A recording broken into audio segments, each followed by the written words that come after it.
competitiveness in the defensive back group, and kind of just how they push one another, and what jumps out to you about their competitiveness? Yeah, I tell you, on paper we have 4 positions open, and there's a lot of guys. We're going about 10, 12 guys deep in the secondary that are competing for playing time.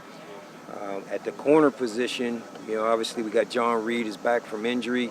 He's having a great start to camp. Amani, who was a second-team All-Big Ten guy last year, is also having a great start. And then there's some young guys.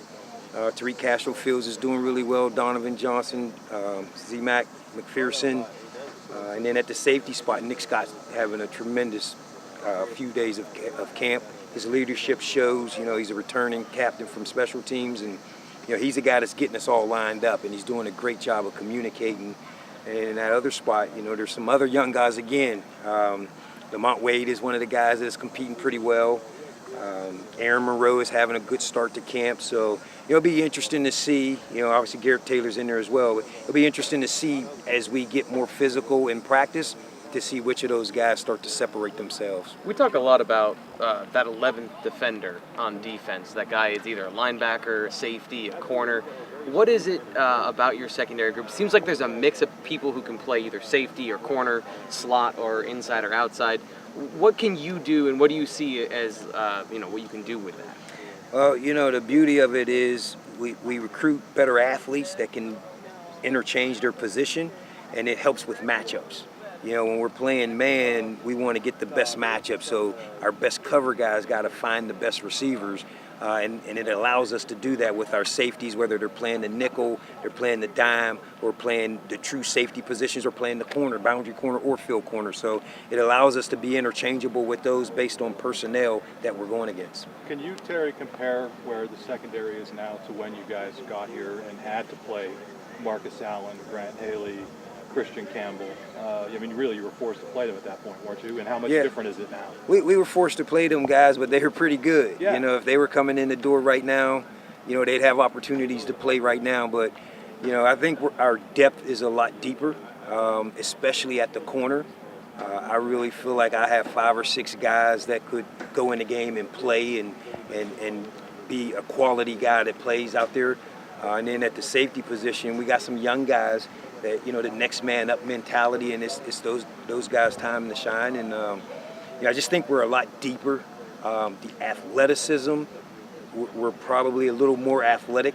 We're definitely a faster team. I know in my room alone, I got 5 or 6 guys that are sub 4.4 guys, so they all can run. And a guy like Tariq Castro-Fields, who's big and can run, those are tremendous assets to have out on the perimeter.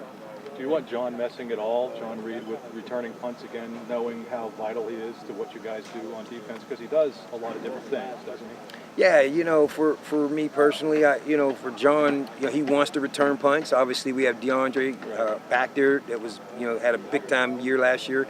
It just gives us alternatives. If something's going on, we have options. And, the competition is what makes our guys keep getting better.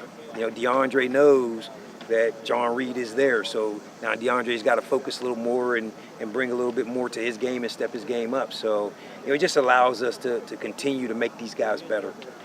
You mentioned Nick Scott. What does he bring to the team that goes beyond the stats in the box score? Leadership. He's a returning captain. Nick is the voice of our team. He's the voice of our defense. His leadership is unparalleled on the team. He speaks like a coach. He commands the locker room, and we always as coaches know when we're going to have a good team, it's when the players are controlling the locker room, and it's not when the coaches are going in there controlling it. So Nick's that guy. He controls the locker room. He extends the coach's message to those guys and enforces it. He's been here a long time. He's played all over the field. Yeah, he's been here longer than me knows. But he's played all over the field. I think he's played running back, he's played all over special teams, defense, obviously. Is there something to be said for that level of experience all over the place, and how does that maybe contribute to what he's going to do this year? Absolutely. I had Nick in my room for a little bit, and he's played multiple positions, so he's got great experience. His leadership is the key, and his comfortability being out on the field. He played a lot of special teams for us, and if you watch his practice, you would not know he'd be a first-time defensive starter. He looks like a veteran. He looks like a guy that's been out there. and he's bringing great leadership to us. We're excited to have him out there, and we're excited to see him continue to grow in the position. I'm sure a lot of that, him being able to play do different things, is what he's asked to do. But I would imagine some of it is probably because he picks things up quick. He's got the athleticism. Absolutely. Are those fair characterizations? Yeah, absolutely. He picks it up quickly. He's a natural. He's a tremendous athlete. He's one of the best athletes on the team. He changes directions with the best of them on the team, and he's a super physical guy. You watch him on kickoff cover last year and special teams last year. In the past few years, he's had some really big hits there, and we're hoping he can bring that to the defense. Terry, if my math's right, it was 30 years ago you were a freshman on this field? Oh, I don't want to think about 30 years ago, but how are possibly. freshmen today different than when you came in as far as ability to contribute right away or expectations?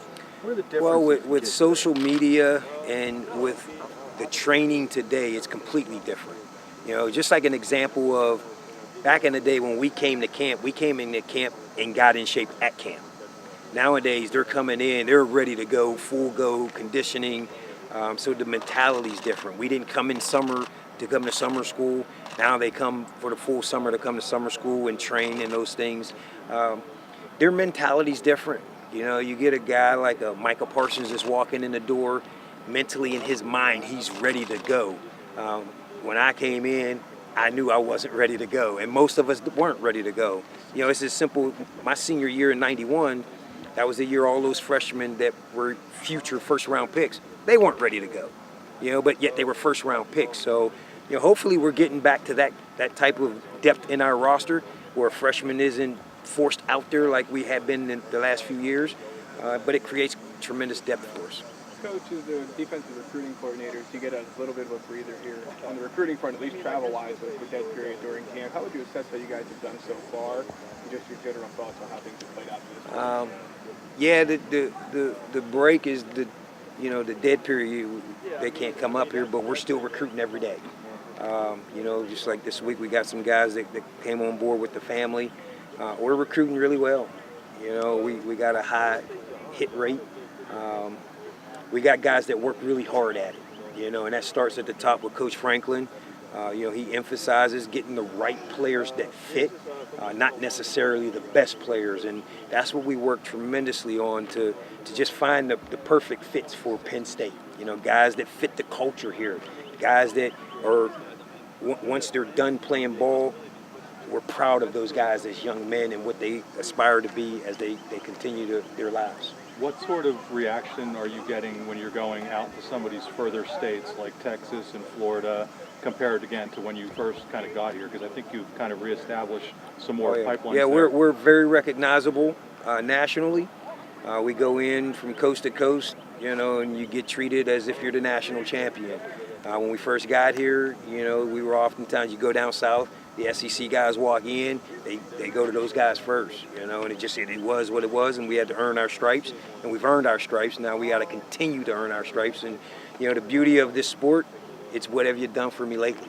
Last year's gone, this year is ahead of us, and we're going to take this thing one game at a time and try to chip away at it. In a year like this, when it's not a great year, with all due respect to Pennsylvania, but how important is it to have those other avenues to pursue to get prospects to fill out that class when you're not as strong, maybe close to home as you would be? Yeah, we got to protect the home state, and then we got to protect the region. When you look at Virginia Northeast, we got to try to get the best of those guys as best we can, and we're doing a pretty good job right now. We're making a lot of inroads in that area, and then we got to go nationally to get the guys that fit us, and invest in those guys and try to get them. Terry, sorry if you were asked this earlier, but James mentioned Jahan Dotson as someone who has stood out so far in camp from the secondary perspective. What have you seen out of him in this camp? Yeah, Jahan's a nice little player. He's super smooth. He's fast. He's natural. Got really good hands. He's had a good start to camp. He's a pleasant surprise. I don't know if the offensive guys were surprised, but me as a defensive guy, I was shocked and surprised. He's doing a nice job. We're happy he's with us. He's playing receiver though, right? Receiver, yes. What qualities does Nick Scott have that make him effective in the role that you guys are using him in now? There's a couple big things that stand out. One is his leadership, and two is his athleticism. You know, he's one of the best athletes on the team, and he and Trace are our best two leaders on the team. So, you know, he brings those two qualities, and they're unparalleled to our team. How does that leadership manifest itself? Well, it helps us get lined up. You know, guys around him trust him. You know, when we need something done off the field, he's the guy that makes sure it's getting done. Something as little as getting the locker room cleaned up, guys taking their spikes off when they walk in the building. Those little things, the coaches don't have to harp on the guys because his leadership is taking care of it. The athleticism you mentioned, is that the reason he's been able to fill so many roles on this team during his time here? Yeah, he's that athletic. You know, he's played on the offensive side, he's played on the defensive side. He was special teams captain last year, so you know he's just a pure good athlete, and you know we're looking forward to him competing this year. Thanks, very good.